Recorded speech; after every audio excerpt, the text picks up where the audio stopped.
Welcome to the All-Star Break edition of Sharing Sox. I'm duty geezer Leigh Allan. With me, my son and West Coast correspondent Will. And I notice as I look here, I have bare slits for eyes. I'm not hungover. I'm on some pain medications, and they must just close everything. Can you see that? Yeah, I mean, you look a little stoned, but I live in California, so There's tiny little slits for eyes. I can see out of them okay, but you can't that's see what into them. everyone's eyes look like out here. Yeah,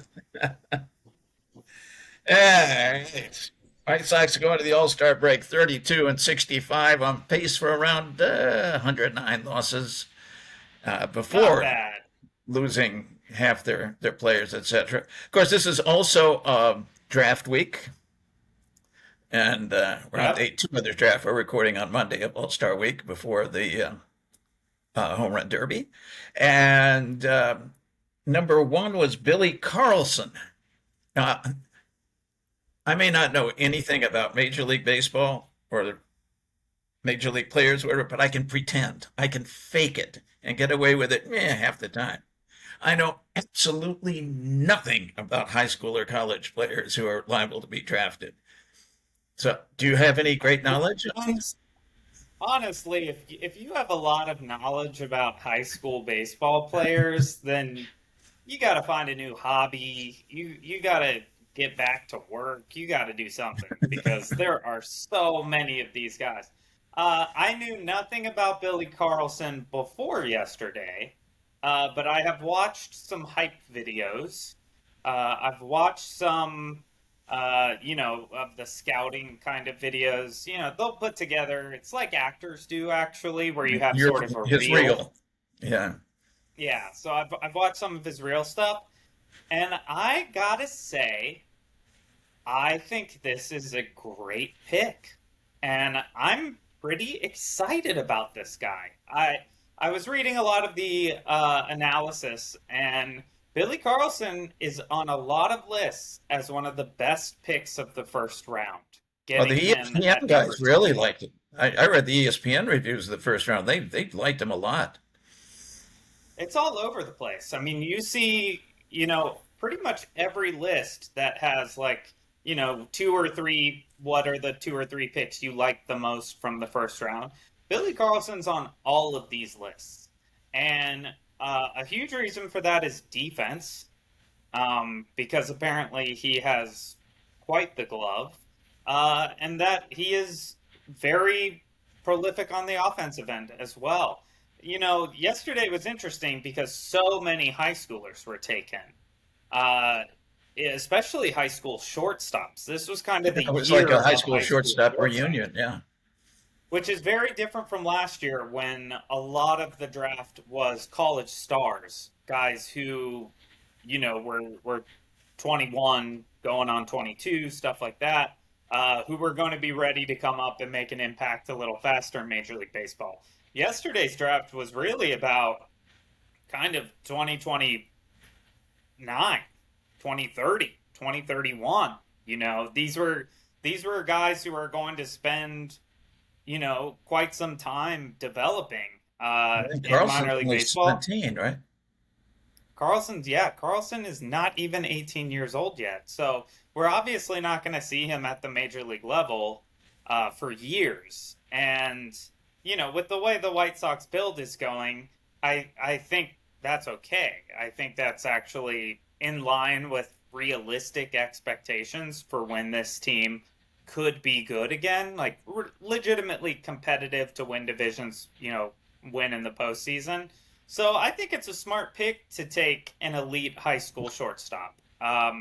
You know, we need position guys. We need young position talent to be coming up through the system, and this feels like the right guy for the time. I think it's a great Question. pick. I think people Does this say are. anything about their faith in Colson Montgomery as a shortstop? Yeah, but you also have to keep in mind that if Colson Montgomery is up right now, um, and they intend to keep him up, you know, Billy Carlson's not going to be up for years. So Right. it's not the scenario, in the NFL last year where the Falcons gave Kirk Cousins $100 million and then drafted a quarterback in the first round after telling him they weren't going to. And you're like, uh-oh. It's not that kind of situation. In fact, if anything, they could be thinking Colson Montgomery is not a shortstop in the long run, but maybe we can keep developing him there, see what happens. And if it doesn't pan out, we can move Colson Montgomery to an easier spot in the infield as Billy Carlson comes up. And I think it's a pretty smart way of thinking because nobody is sold on Colson Montgomery as a major league shortstop right now, despite the flashy glove in his first game. Nobody's sold on that. So I think it's very smart to be looking at shortstops.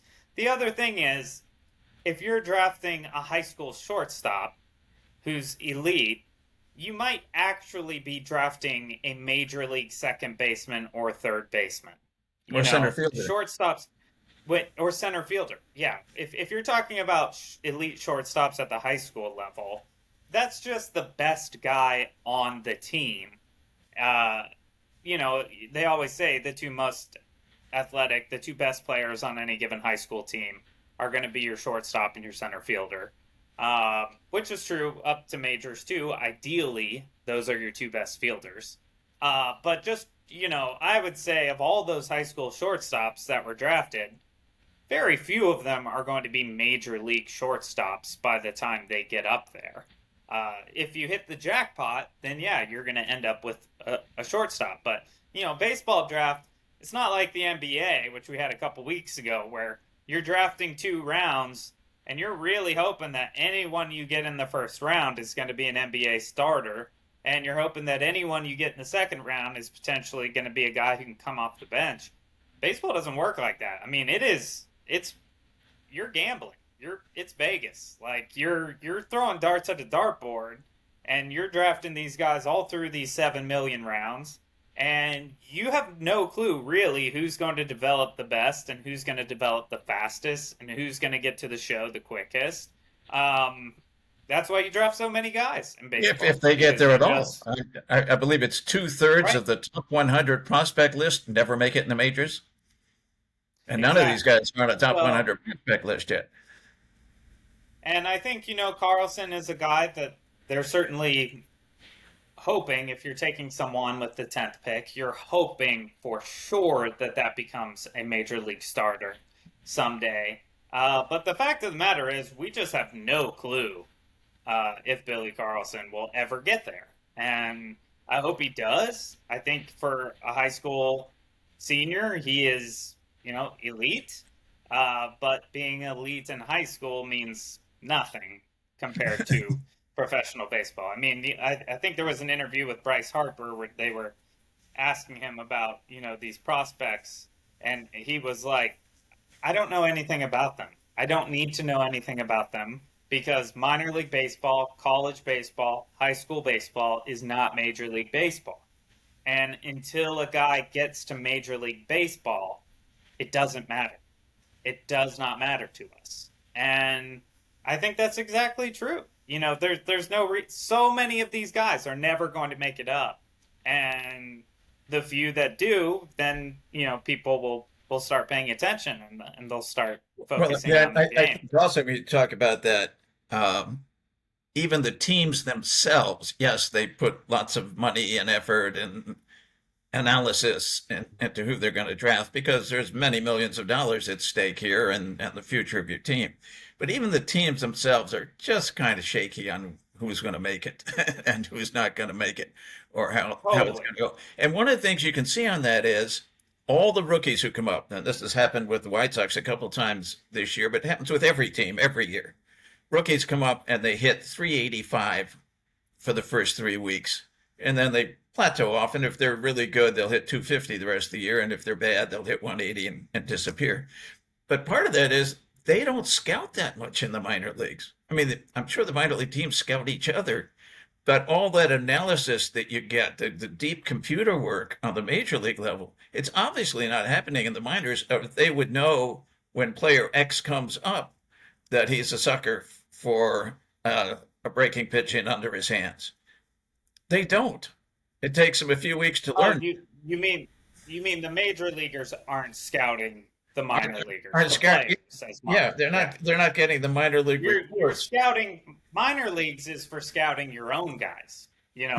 Minor leagues is all about scouting your own players on when they're ready to come up. Yeah, I mean you're certainly not going to spend a ton of time looking at a guy who's just called up or is potentially going to be called up when you're facing him, because why spend that time? You never know. They could fizzle out immediately. They could come up and be a train wreck. There's only so much time in the day, and there are so many guys in the major leagues that you have to focus on the guys that you're actually going to be playing, who, by default, because they're already in the major leagues, tend to be better than anybody who could be coming up. So I totally understand that. And, so I think to wrap it all up, I think Carlson's a great pick. The fact that you can be the worst team ever and only have the 10th pick in the draft, which, was kind of one of the insults to injury about the White Sox being as bad as they have been, could have gone a lot worse. And I think they actually got away with maybe a top 5 guy with the 10th pick. And, that's kind of all you can hope for when you get stuck with that 10 pick after being the worst team to ever play Major League Baseball in the modern era, at least. So I think it's pretty good. And I mean, you read the Nationals took a shortstop with the first pick, a high school shortstop, and everybody's like, What? who? What? What is this?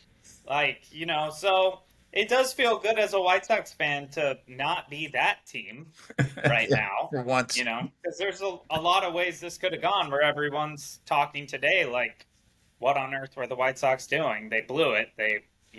They're just going to be worse. It's just getting worse. And people seem to be very excited about this pick for them. And, I'll be 60 by the time he gets to the majors, but I think it's definitely something to look forward to. And then the rest of the draft is like, who cares? Yeah. Yeah, I mean, one or two, there are guys from the 17th round every couple of years who come on to become stars. But absolutely, pure pot, just no way to predict it, though. Yeah. Even with the first round, unless you have a Paul Skeens kind of scenario, or, a few years ago, Adley Rutschman type of thing, where the guy is going to be ready to play Major League Baseball. The last time that I remember there being a number one who was separated from the rest of the world, like if you got the number one draft pick, it was worth blowing a few. Before you had the luck of the dice kind of thing. But if you had the worst record, it was worth it to get the number one draft because you got this. Was Bryce Harper? The whole thing. Yeah, I mean Bryce Harper. And that was the last time I can think of where it was a high school kid, for sure. I mean, I definitely think that Paul Skeens was certainly up there for someone who pitched in college. But the last high schooler where it seemed like the world really kind of came to a halt to watch this kid and see where he would go and see how he would change, it was Bryce Harper, who is now not new to the league at all. So I think it was a successful first round for the White Sox. I'm excited about it. If you get a chance, you should check out some of these Billy Carlson videos. I think he's fun kid to watch. We're really excited about when Andrew Vaughn was the number 3 pick overall. We may have been the best college hitter in the country. Of course, he's now hitting something like 750 for Milwaukee, but during his 5, I tell you, who's. We'll talk more about this in the second half because we're obviously going to have to talk about it. But the only person who's keeping Luis Robert Jr. in any decent trade conversation right now is Andrew Vaughn, because Andrew Vaughn leaves the White Sox, goes to Milwaukee, pretty much single-handedly sweeps the Dodgers, yeah, and and looks like an elite bat. I mean, he's putting the ball all over the place, hitting for power. The Andrew Vaughn Milwaukee transformation is fascinating, and it's possible that the National League just doesn't, just hadn't scouted Andrew Vaughn as hard at this How point. can But it be these days when you play every team every year? that's the thing. I mean, and you not only that, but you've got unlimited video resources Oh of yeah. every major league swing Andrew Vaughn has ever taken, with probably built-in analytics into all of the apps. So I don't know if he goes up to Milwaukee and tweaks a little something with the new hitting coach. I don't know if it's change of scenery to just be on a competitive team. Since Andrew Vaughn joined the Brewers have been one of the best teams in Major League Baseball by far. The Brewers are going into this All-Star break now only one game behind the Cubs, who have like 100 better run differential than them. And they're only one game back. And I'm not saying Andrew Vaughn is the reason that the Brewers are still in it, but I can tell you, when you pick up a guy for scraps and he comes in and hits in the clutch the way that Vaughn did against the Dodgers, that wins you baseball games. They Not only got a do you pick couple him up for wins scraps, because of but you that. pick him up for scraps, you send him to the minor leagues, and then the person at the position he happens to play gets hurt, so you have no choice but to bring him up to the majors. And all Yeah, of a sudden he's Babe Ruth. I know. It's actually been fun to watch. I've been trying to watch as many of the Brewers games as I can. One, to watch Andrew Vaughn. Two, to watch Jacob Misiorowski, who is just crazy to watch.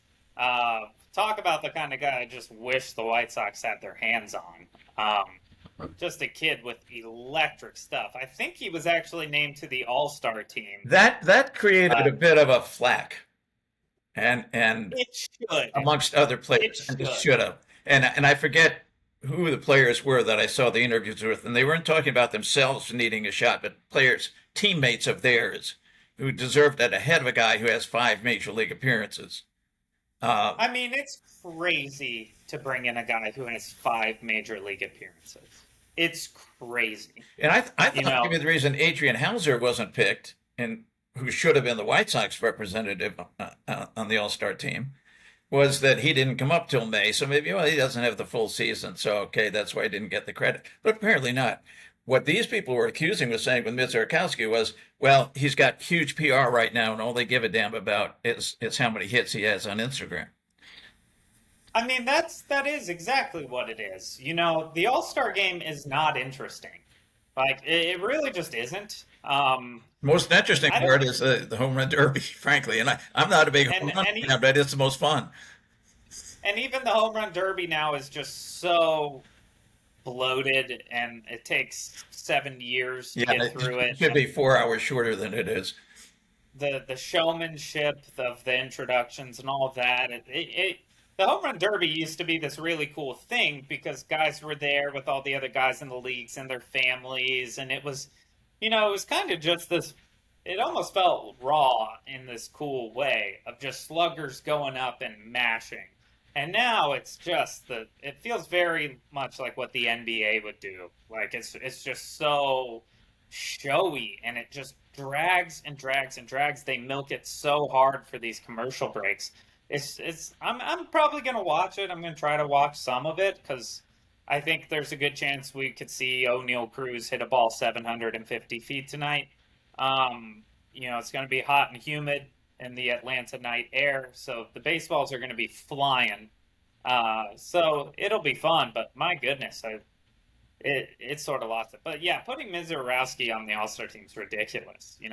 They kind of did it last year with Paul Skeens. They got Skeens in there probably a little too early, but also the sample size was bigger than Yeah, it was Mizorowski's, a legitimate size. and we did know that this was legit already. Mizorowski, you're still at the point where major leaguers just haven't had a chance to figure it out. And I'm not saying he's not the real deal, but when you look at like a couple Phillies players were particularly upset about it because they have pitchers who are having elite seasons who were left off that roster, and they've been pitching since opening day. And, you got this kid. And the other thing is, Mizorowski's looked amazing. The strikeouts against the Dodgers was crazy. He's got, I think his ERA is 2.83 or something like that after 5 starts. I mean, you could convince me if that ERA was 0 and he, over 5 starts had 100 strikeouts, I would be like, okay, yeah, we probably need to get this kid in the All-Star game. It's definitely just, and I don't like it, but at the same time, Major League Baseball does need to focus on building the brands of young players and That's getting true. people to care about baseball. And if people care about Jacob Mizorowski, you kind of need to get off your high horse and just accept that this is a guy that people might tune in to see in the All-Star game.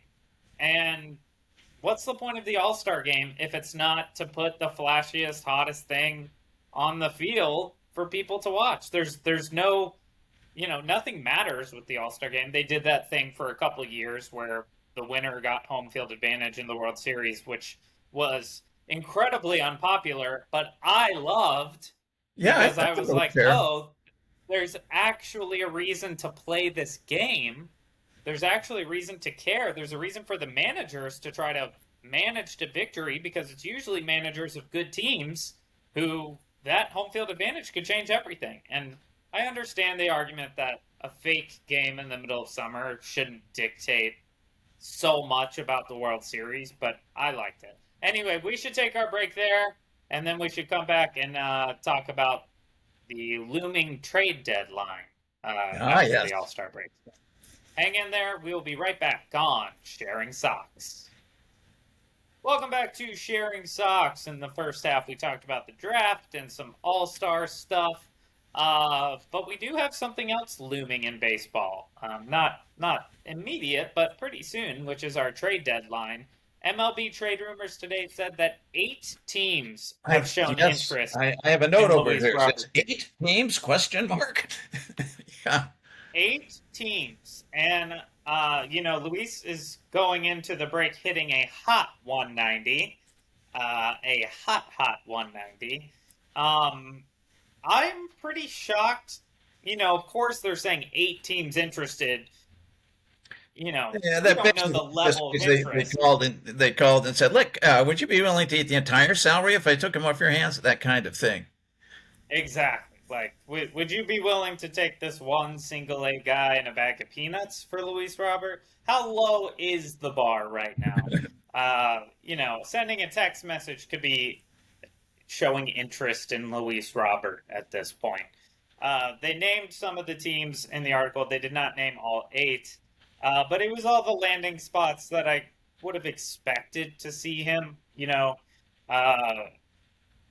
What's going to be interesting is if people really think that maybe he can turn it around with a change of scenery and a new hitting coach. And I think the argument is still there to be made that he absolutely could.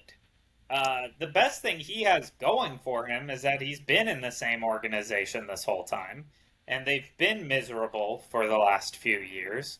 So, selling him on the And premise even when they were of miserable, he was put in a miserable situation where he was playing center field, star center fielder, between 2 guys who did not know which hand to put the glove on. So he was yeah, basically having to go foul line to foul line in the outfield. I think that wore him out a little bit. So I don't even consider him having been a center fielder. I consider him having been the the outfielder. outfield, yeah. When he was out there for a while, you had one outfielder, and that was Luis Robert, and he's covering, essentially he's covering all the space between the 2 guys where the 2 guys are standing. Anything that's between where those guys are standing was pretty much his job to try to get to. And at times, we've seen absolute brilliance from him defensively. The defense thing, I think, is something that when he goes to a new place, you can depend on being elite. I do actually believe that. Yes, I the think two. if you get him to a winning organization and put him around motivated players and teammates who understand success, I think the defense will be gold glove caliber from day one. I do think that.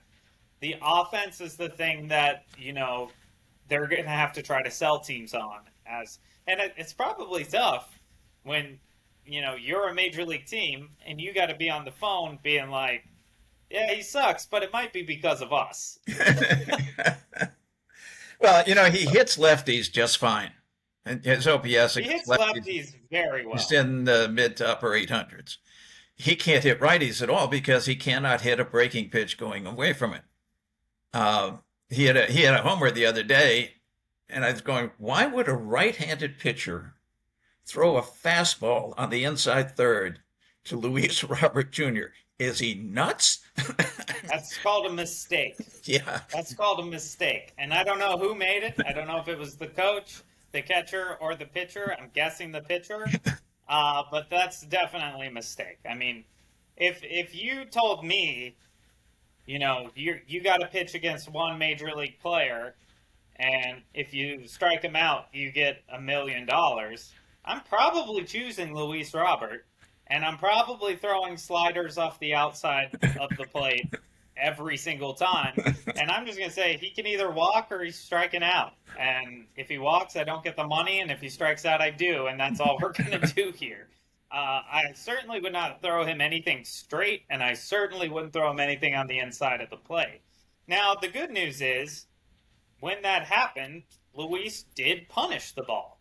So he is punishing the balls that you would expect him to punish. The question is, does a team think that they can widen that area of punishment for Luis Robert? Do Well, I they think think it's they the do floor. it? Because he's If going you're to a see good team, sliders off the outside all year. the floor is excellent defense, excellent speed if he's on base, and if he isn't, it doesn't much matter. But excellent speed, and I'm sure they'll have him hustling down the first baseline, unlike what has often happened with the Sox. But he's got the speed. He can pinch run if need be in certain circumstances if it's against a right-handed pitcher. He can hit lefties like crazy.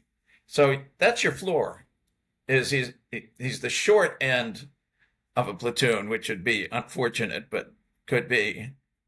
But with excellent defense, well, that's true of center fielders, a lot of center fielders. Now, and he's right now would cost you with the proration of I think it's 15 million this year, so it'd be about 5 million plus the $2 million buyout for not taking the option for next year. So you're not stuck. It's not like Benintendi where you're stuck with 3 years of misery. You're stuck with a few months of it if you made a mistake, and then you're fine. You just let him go. Totally. Yeah, Yeah.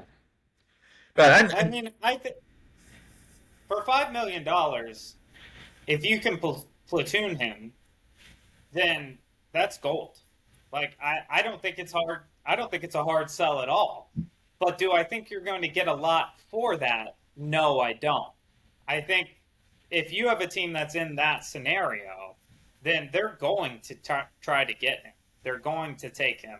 He is, if you can get him to only face lefties and play a good center field and come in as a defensive replacement when you need him and, pinch run with him and all those things, that for $5 million for the rest of the year for a well, competitor, that's worth it. and you're taking the gamble that maybe my guy can coach him. Exactly. He's had There's he's had upside. a different hitting coach every year for I think his career. Maybe some guy will come along. Yeah, obviously, they're looking at the tapes, they're looking at the videos, they're looking at all the analytics and the blah blah blah, and maybe they can convince him lay off that pitch.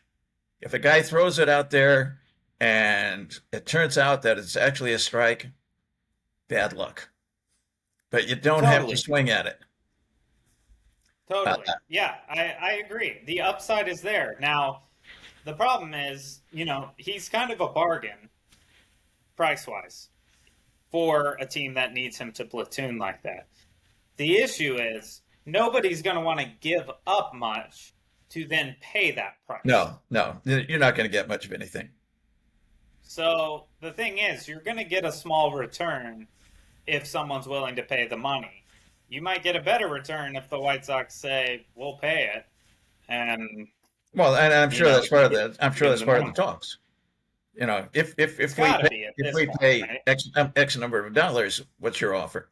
I think that's Because he's not a salary dump scenario.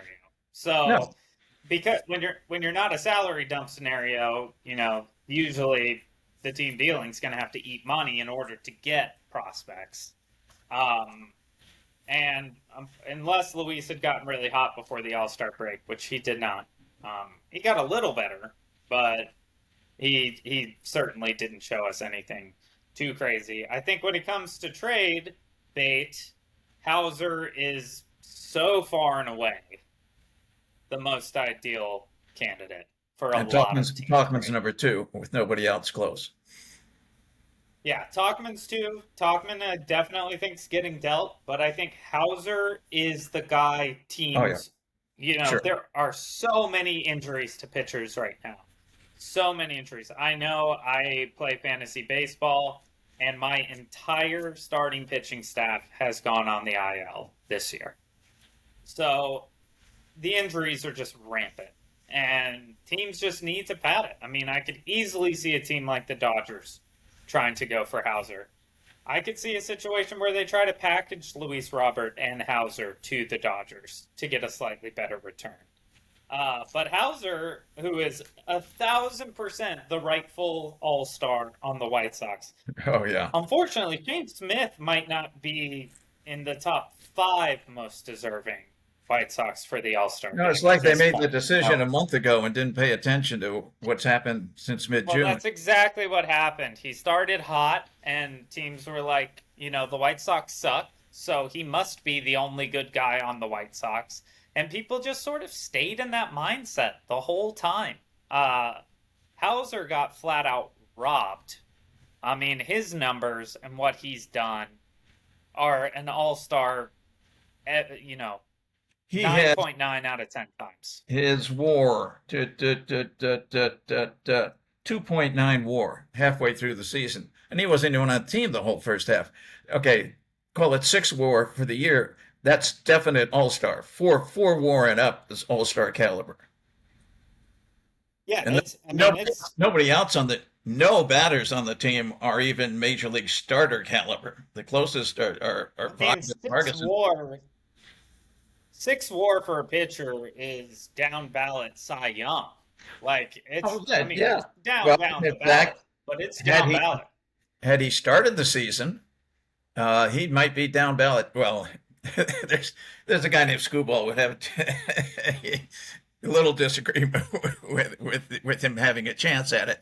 But yeah, he could be 15th, something like that. Yeah, that's what I mean. Like if you're putting up 6 WAR, you're getting votes from somebody, not for first, but you're getting votes from somebody. Obviously, Screwball is. I don't know. Watching Screwball, I'm like, is this the greatest pitcher since I've been an adult? It's quite possible. He is unbelievable to watch. If I were a Tigers fan, I would just be on cloud 9 right now. The way that team's shaping up. They're taking 4 losses into the All-Star break, which is unfortunate. Hopefully they can get their mojo back. But that's not me being a Tigers fan. That's me just not wanting anyone from the AL East to win anything ever. AL East plus Houston is how I'll say that. But yeah, I mean, Houser is the hot candidate. Talkman, who still I don't think gets enough credit. I totally has been agree. Looking good. Absolutely agree. If Lenin Sosa could play defense, my God. I mean, Lenin Sosa's been better than most of the team this year. I did not have that on my bingo card. No, I did. I confess that after last season, I would say just let him go. That's a guy you just don't need cluttering up your organization. And now he comes out, he's hitting really well. He's had a little slump lately, but he can't field. So basically, he's a DH. Can't And feel. that's kind of a perennial White If Sox. I were to if I were to predict what I think the White Sox trade is going to look like, I think you'll see Hauser and Robert go in the same deal to the same team. And Not impossible. I would think that's what at least Getz is hoping for, because I think you can get a better return if you can do that. And most of the teams that would be willing to get Luis Robert right now also need another pitcher. And But he needs a pitcher. everybody needs another pitcher. And I think that's something the White Sox have going for them here is you could potentially say, "Hey, we know you want you if you're interested in Luis Robert, we know you want Hauser. Look at how good Hauser is. What if we put these two together and instead of, you know, lousy or nothing, we get, a couple okay prospects, that kind of thing." But I think they have a we'll little bit see. with numbers. I don't think you can send two guys out and only get two guys back, unless they were somebody's 1 and 2, which is not going to happen. I think they No, need. that won't happen. I think you have to about double the bodies because you're talking prospects, and a lot of them just don't And make. I think somebody would double the bodies for that. Again, you're not getting anyone's 1, 2, or 3, or even 4 in this deal. But I could see you getting a decent package of potential guys. And as we talked about in the first half of this podcast, you never know Oh, who is going to turn it on and become a Major League Baseball player. You never know. Meanwhile, there are a couple of relievers who have done well. I think will get traded at the deadline. I don't. You'll get something for him. Mike Vassell, one for sure. A lot of versatility. Vassell versatility. Steve Wilson he's got a 196 ERA plus, even though he got pretty well batted around on Sunday. But he's probably thinking of his All-Star break that he's not going to be busy. He's headed home. It's do I have my plane ticket? That kind of stuff. It gets on your mind. Yeah, I think they're both very likely to go, but you're not going to see anything spectacular come out of those. These are guys who are pitching well, but I would not call established relievers. So you're not going to see a haul like you would see for an established closer or something like that. Everybody needs pitching. Everyone needs relief pitching. So they're going to go. They're going to go somewhere. I just don't think you're going to see anything crazy back for them. But No, I think seeing that's a little anything bit is more better because than of the nothing. versatility, because he can spot start for you if you have to bring up another body, that kind of thing. Yeah, totally. And it'll be interesting to see who the White Sox are willing to deal with. I would hope they're willing to deal with anyone who will deal with them. Uh, Unfortunately, your best farm system in all of baseball's in the division with Detroit. So you got to decide if you want to make Detroit better. And I think the answer right now is yes. Why not? You make Detroit better if Detroit's going to give you prospects, because you're not going to be better than Detroit for the next 3 years. So you might as well just let Detroit get better right now. Hopefully they have the presence of mind to do that. But that is about all the time we have for this week. Do you have any other questions, comments, or concerns? No, no. I think we should enjoy the All-Star break. If one is inclined to watch home run derbies and All-Star games, that they enjoy those. And I hope the players to have a nice, relaxing week and come back on Friday against the Pirates, which should be a good way to start out the second half. Let's hope so. Man, the Pirates are terrible. They are, well, their pitching's very good, but their offense is just. I mentioned I play fantasy baseball, and I can tell you the Pirates have not come through for me this year. And I only have their good players. Woof. Miserable. Miserable. Thank goodness I don't play for money. Ugh. I'm just loaded with bums.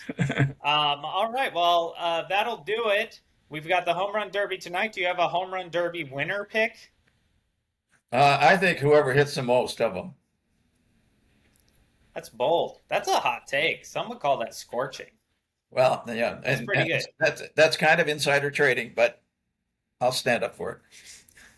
I I think it's possible O'Neill Cruz will do it. I think it's possible Byron Buxton will kind of have his introduction to mainstream baseball fans because he's kind of just been under the radar his whole career in Because some ways just because of he's been so hard. injuries. I love Byron Buxton. We're not supposed to like anybody on the Twins, but I don't know how, if you're a baseball fan, you cannot love Byron Buxton.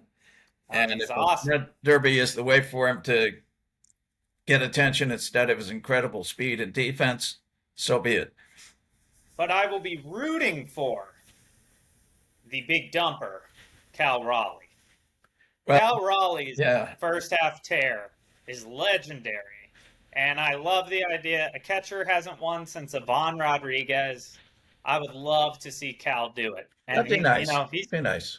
he's got the swing for it. Supposedly a great dude, great leader. Love watching him play. So let's see if the big dumper can pull it off and get a win for Cal Raleigh tonight. So that's all the time we have. Thanks for listening, and we'll catch you next time on Sharing Sox.